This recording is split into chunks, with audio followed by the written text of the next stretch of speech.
जनाब कोट अद्दू के मकाम पर बताया जा रहा है कि इंतहाई ऊंचे दर्जे का सैलाब रिकॉर्ड किया जा रहा है। वज़ीर आला पंजाब मरियम नवाज की हिदायत पर ज़िला इंतजामिया ने भी तमाम तर हिफाजती इंतजाम को मुकम्मल कर लिया है। इस वक्त वहाँ पर सूरत हाल कैसी है बात करेंगे। हमारे साथ मुबशिर मिर्ज़ा मौजूद हैं।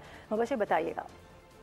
बिल्कुल, मैं इस वक्त मौजूद हूँ हेड मोहम्मद वाला पर, जहाँ पर चिनाब में जो है इस वक्त हंगामी सूरत हाल है। इस वक्त जो है हाई फ्लड जो है इस वक्त उसकी सिचुएशन बताई जा रही है, जबकि ज़िला कोटद्दू की इंतजामिया जो है वो अपने बॉर्डर की हदूद पर इस वक्त बिल्कुल मुतारिक नज़र आ रही है, जहाँ पर विजिलेंस कैंप जो है वो कायम कर दिए गए हैं। रेस्क्यू 1112 की जो तमाम टीमें हैं वो मौजूद हैं। ज़िला इंतजामिया यहाँ पर मौजूद है, महकमा इरीगेशन के लोग भी यहाँ पर मौजूद है। मेरे साथ इस वक्त डिप्टी कमिश्नर कोटद्दू सैयद मुनव्वर अब्बास बुखारी मौजूद है, इनसे बात कर लेते हैं।